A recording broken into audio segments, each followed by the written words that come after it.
जय हिंद दोस्तों, मैं रजनीश यादव पटना मैथ्स पे आपका स्वागत है। और हम लोग का जो चल रहा था सिविल कोड का प्रीवियस ईयर, ठीक है, उसी का नेक्स्ट पार्ट लेके आया हूँ। आई होप कि आप लोग का तैयारी बहुत अच्छा चल रहा होगा और इसी तरह से टिल एग्ज़ाम तक कंटिन्यू रखिए। श्योर है कि बहुत अच्छा परफॉर्मेंस रहेगा और हम आशा करते हैं कि आपका एक से फिक्स हो सके। ठीक है, चलिए तो देखते हैं फर्स्ट सवाल। देखिए तो यही है फर्स्ट सवाल। 7 का square plus 3 to the power 4 minus 4 का क्यू इक्वल टू व्हाट, क्या होगा, माइनस 11 का स्क्वायर। ठीक है, यही सवाल है। हाँ, तो हमको क्या करना है, देखिए इसको कम टाइम में बनाना है। पहले 7 का स्क्वायर कितना होता है, 49 प्लस 3 पे पावर 4, 3 तिया 9, 9 9 81, 81 माइनस ये 64 इक्वल टू, मान लेते हैं यहाँ पे x है, माइनस 11 का स्क्वायर 121। इसको इधर लाएंगे, ठीक है, इसको इधर लाएंगे तो प्लस 121 होगा, उधर माइनस था। हाँ, इसी को सॉल्व करना है। देखिए हम लोग जो है यहाँ पे भी डिजिटल सम लगाते हैं। डिजिटल सम में क्या होता है, 9 जैसे ही आता है छोड़ देते हैं। ठीक है, यहाँ पे 9 है छोड़ दिए, 4 यहाँ का डिजिटल सम, 8 1 9, ये खत्म हो गया 0। देन आफ्टर ये 4 2 1 3 1 4, मतलब 4 यहाँ 4 यहाँ प्लस वाले, 4 4 8 और 6 4 10। देखिए 8 माइनस 10 कितना होगा, -2। ठीक है, अब -2 आया। -2 को हम लोग लिख सकते हैं जैसे 9 डिजिटल सम होता है, 9 2 को हम लोग 0 बोलते हैं, 9 को 0 बोलते हैं, तो -2 को हम लोग 7 लिख सकते हैं। इसमें 2 घटा के, 9 में 2 घटा के 7 हम लोग लिखते हैं। ठीक है, जिसने भी डिजिटल सम नहीं देखा है, मेरे प्लेलिस्ट में जाके डिजिटल सम नाम से एक टॉपिक है, उसको देख लीजिए। कैलकुलेशन बहुत आसान हो जाएगा। देखिए -2 को 9 में 2 घटा के लिखेंगे, कितना, 7। अब इसमें देखेंगे कि डिजिटल सम 7 किसका हो रहा है। देखिए 8 1 9, ठीक है, ये खत्म हो गया, 7 बचा, अर्थात इसका डिजिटल सम 7। 8 1 9 इसका 6, 8 1 9 इसका 5, 8 1 9 इसका 4।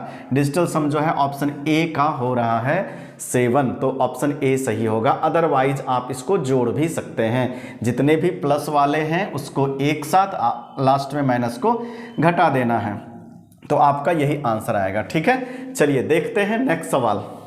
देखिए तो यही सवाल है 6 boys can complete a piece of work in 42 hours.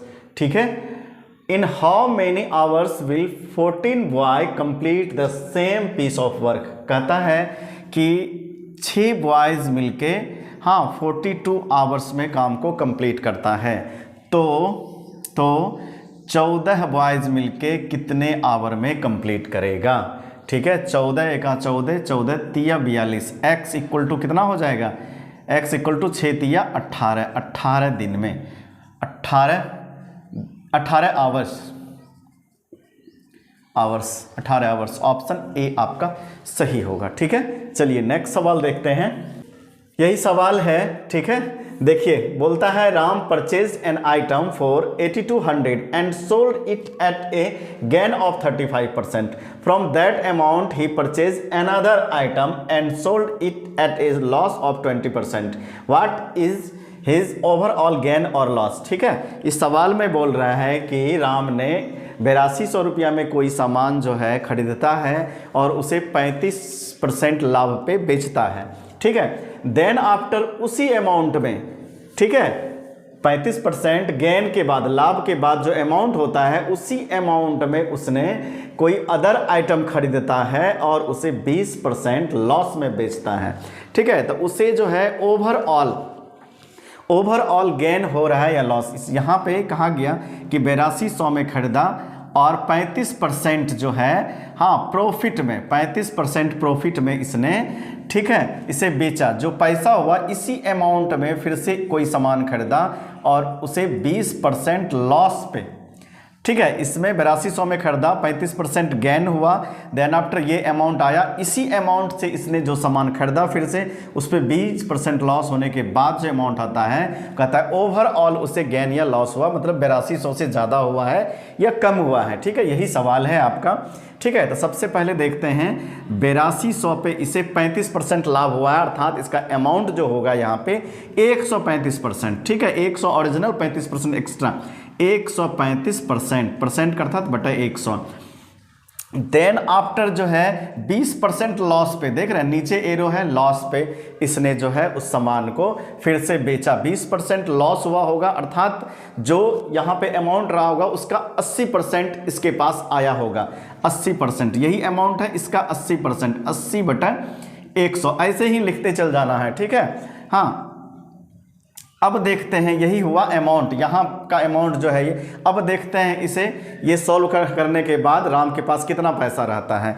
ये 2 जीरो से 2 जीरो खत्म हो गया। देन आफ्टर यहाँ पे आप 1 जीरो से 1 जीरो, देन आफ्टर यहाँ कटाइए 2 से 2 चौके 8 और 2 पंचे 10, 5 से कटाइए यहाँ पे 5 दूना 10 और यहाँ पे 3 35, 7 पचे 35, ठीक है। अब देखिए यहाँ पे हमको गुना करना है। देखिए 82 को 27 से और 4 से करना है। तो हम क्या लिख सकते हैं, देखिए इस तरह से आप भी सॉल्यूशन क्या कीजिएगा। 27 है ना, इसको आसान बना देते हैं, 25 + 2 लिख सकते हैं। 27 को 25 + 2 27, ऐसे हम लोग लिखते हैं 82 × 27 × 4। हम लिखते हैं 82 × 25 + 2 × 4। अब इस 4 को जब हम लोग गुना करेंगे तो 25 चौके 100 और 4 दूना 8। देखिए गुना करने का आसान, बिल्कुल जो है ना आपको कैलकुलेशन नहीं करना पड़ेगा। हाँ, अब देखिए, अब 82 को 100 से करते हैं तो कितना हो जाएगा 8200 प्लस 82 को जब हम 8 से गुना करेंगे तो पहले 80 से करेंगे, 8 8 64, 640 और 8 दूना 2 है ना, पहले 8 को 80 से किए तो 640, 8 को 2 से करेंगे 16, इस 40 में 16 जुटेगा तो कितना हो जाएगा 56, 656। अब देखिए मेरा जो है ये फॉर्म में आ गया 8200 प्लस 656। तो मेरा जो अमाउंट स्टार्टिंग में था ये 8200 था, प्लस जो ये आया है यही तो प्लस में है ना, एक्स्ट्रा हो रहा है ना 656, यही तो मेरा गेन है, गेन। और यहाँ पे पूछ भी रहा है कि ओवरऑल गेन या लॉस, तो क्या हो रहा है, हमें गेन हो रहा है 656 रुपया। ऑप्शन बी आपका सही होगा।